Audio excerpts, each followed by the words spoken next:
दोस्तों अगर आप म्यूचुअल फंड में इन्वेस्ट करते हो या फिर इन्वेस्ट करने की सोच रहे हो तो आपने जरूर large cap, mid cap, small cap, flexi cap इन सारे फंड्स के नाम तो सुने ही होंगे। बट क्या एग्जैक्टली आपको पता है कि इन फंड्स के क्या मतलब होते हैं, हमें इनमें से किस फंड्स में इन्वेस्ट करना चाहिए या हमारे लिए ये कौन सा फंड काफी ज्यादा अच्छा हो सकता है। आज के सेशन के अंदर हम इसी को डिटेल में समझने वाले हैं कि ये large cap, mid cap, small cap, flexi cap ये फंड्स होते क्या हैं, इनका क्या मतलब होता है और हमारे लिए कौन सा फंड सही होता है। So welcome to the mutual fund Pathshala series. आप में से जितने भी लोग नए हैं उनको मैं बता दूं, हम एक काफी अच्छी सीरीज कर रहे हैं इस चैनल के ऊपर म्यूचुअल फंड पाठशाला, जिसके अंदर हम म्यूचुअल फंड को जीरो से एडवांस तक काफी अच्छे से डीकोड कर रहे हैं। अगर आपने पिछली वीडियोस नहीं देखी हैं तो उनकी प्लेलिस्ट का लिंक आपको डिस्क्रिप्शन में मिल जाएगा। एंड अगर आप इस चैनल पे फर्स्ट टाइम आए हैं तो सब्सक्राइब करके बेल आइकन को ऑल पे क्लिक कर दीजिएगा, जिससे आने वाली जितनी भी वीडियोस हैं उनके नोटिफिकेशन आप तक पहुंच पाए। तो आप ये जितने भी वर्ड्स को सुनते हो, large cap, mid cap, small cap, इसमें जो कैप का मतलब होता है वो होता है कैपिटलाइजेशन।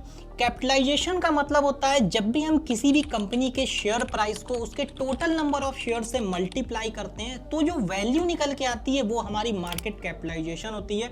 एग्जाम्पल के लिए मान लीजिए किसी कंपनी का शेयर प्राइस अगर 100 रुपीज का है and total number of shares उसके 1 करोड़ के हैं, तो यहाँ पे जो टोटल नंबर आपका निकल के आएगा 100 करोड़ का, ये उसका मार्केट कैपिटलाइजेशन है। मार्केट कैपिटलाइजेशन कंपनी के साइज को बताता है, इसी वजह से ये म्यूचुअल फंड इस कैटेगरीज के अंदर डिवाइड हुए हैं। मतलब ये large cap, mid cap, small cap, ये जो म्यूचुअल फंड्स होते हैं ये कंपनी के साइज के अकॉर्डिंग एक्चुअली डिवाइड किए गए हैं।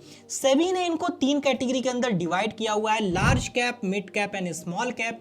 बाकी के जो म्यूचुअल फंड हैं वो large cap, mid cap, small cap से ही मिलजुल कर बनाए गए हैं। Large cap, mid cap, small cap को अगर हम समझने की कोशिश करें तो ये जो लार्ज कैप म्यूचुअल फंड होते हैं, इंडिया की जो टॉप 100 कंपनीज होती हैं वो लार्ज कैप सेक्टर के अंदर आती हैं। मतलब अगर कोई लार्ज कैप म्यूचुअल फंड है तो इसका मतलब वो इंडिया की टॉप 100 कंपनीज में ही इन्वेस्ट कर रहा होता है। इसी वजह से जो लार्ज कैप म्यूचुअल फंड्स होते हैं अक्सर आपने सुना होगा ये काफ़ी ज़्यादा सेफर होते हैं, एक एवरेज रिटर्न आपको प्रोवाइड करते हैं, बिकॉज जो इंडिया की टॉप 100 कंपनीज हैं वो काफ़ी ज़्यादा लेस रिस्की होती हैं जो छोटी कंपनी हैं उनके कंपैरिजन में। अगर टॉप 100 कंपनीज को हटा दें तो 101 से लेके 250 तक की कंपनीज जो होती हैं वो हमारी मिड कैप सेक्टर के अंदर आती हैं।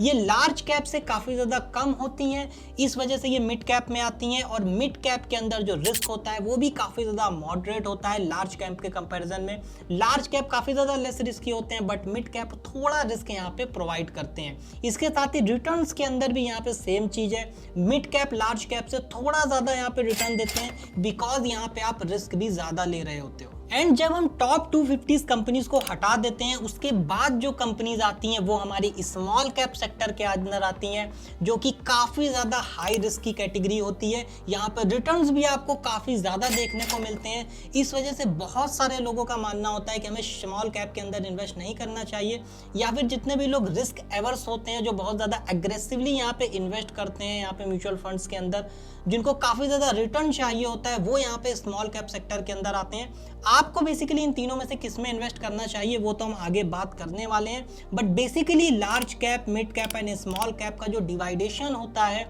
वो बेसिकली यहाँ पे इनके कंपनी साइज के अकॉर्डिंग होता है। जो लार्ज कैप म्यूचुअल फंड्स होते हैं वो लार्ज कैप कंपनीज में इन्वेस्ट करते हैं बिकॉज जो लार्ज कैप की कंपनीज होती हैं वो काफी ज्यादा स्टेबल कंपनीज होती हैं, इसमें आपको सडन प्रॉफिट्स में जंप देखने को नहीं मिलता है, जिस वजह से यहाँ पे रिटर्न्स भी आपको एक स्टेबल मिलते हैं। मिड कैप कंपनीज जो होती हैं वो एक ग्रोथ ओरिएंटेड कंपनीज होती हैं, एक ग्रोथ फेज के अंदर होती हैं, जिस वजह से यहाँ पे आपको रिटर्न्स के चांसेस काफी ज्यादा होते हैं, बट यहाँ पे आपको रिस्क भी लेना पड़ता है बिकॉज यहाँ पे रिटर्न नेगेटिव में भी जा सकते हैं। अगर हम स्मॉल कैप कैटेगरी की बात करें तो ये जो कंपनीज होती हैं ये स्टार्टिंग फेज के अंदर होती हैं, जिस वजह से इनके अंदर जो ग्रोथ पोटेंशियल होता है वो बहुत ज्यादा होता है large cap and mid cap के कंपैरिजन में। इसके साथ ही इन कंपनियों के अंदर लॉस होने के भी चांसेस काफी ज्यादा होते हैं, तो यहाँ पे हाई रिस्क होता है एंड रिटर्न्स भी आपको काफी ज्यादा मिलते हैं।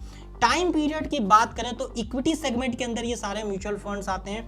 तो यहाँ पे जो आपको यहाँ पे रिस्क होता है या फिर जो टाइम टेन्योर होता है वो आपका काफी ज्यादा होता है। आप शॉर्ट टर्म के लिए अगर यहाँ पे आप इन्वेस्ट करते हो तो आपको बहुत ज्यादा मेजॉरिटी रिटर्न्स यहाँ पे नहीं मिलने वाले। अगर इसको एक सिंपल कंपैरिजन टेबल से हम समझने की कोशिश करें तो large cap mutual fund low risk के साथ आते हैं, मॉडरेट रिटर्न प्रोवाइड करते हैं एंड हाई स्टेबिलिटी के साथ आते हैं। एंड इसके बाद इन तीनों ही म्यूचुअल फंड के अंदर जो आपको टेन्योर है वो तो यहाँ पे लॉन्ग टर्म का लेके चलना ही पड़ता है। मिड कैप म्यूचुअल फंड जो होते हैं वो मीडियम रिस्क के साथ आते हैं, हाई रिटर्न पोटेंशियल रखते हैं एंड मीडियम स्टेबिलिटी प्रोवाइड करते हैं। जो स्मॉल कैप म्यूचुअल फंड होते हैं वो हाई रिस्क के साथ आते हैं एंड जो रिटर्न्स है वो भी काफ़ी ज़्यादा वेरी हाई कैटेगरी के अंदर होते हैं एंड जो स्टेबिलिटी है वो काफ़ी ज़्यादा लो होती है। तो इस टेबल के थ्रू आप इसको समझने में काफ़ी ज़्यादा आसानी होगी कि आप इसमें से किस फंड में बिलोंग करते हो या फिर आपके लिए कौन सा फंड अच्छा हो सकता है आपके टाइम होराइजन के अकॉर्डिंग एंड आपके रिस्क प्रोफाइल के अकॉर्डिंग। अब देखिए, अगर आप एक बिगिनर हो, नई नई इन्वेस्टमेंट्स करना चाहते हो तो आपको जनरली लार्ज कैप से स्टार्टिंग करनी चाहिए एंड इसके बाद आपको रिस्क के अंदर घुसना चाहिए। बट अगर आप एक यंग हो, आप अपनी यंग एज में हो, आपने नई नई जॉब स्टार्ट करी है तो आपको स्टार्टिंग करनी चाहिए स्मॉल कैप से और इसके साथ स्मॉल कैप के अंदर, मिड कैप के अंदर थोड़ा ज़्यादा पोर्शन रखना चाहिए एंड लार्ज कैप के अंदर कम पोर्शन रखना चाहिए बिकॉज अभी आप रिस्क ले सकते हो।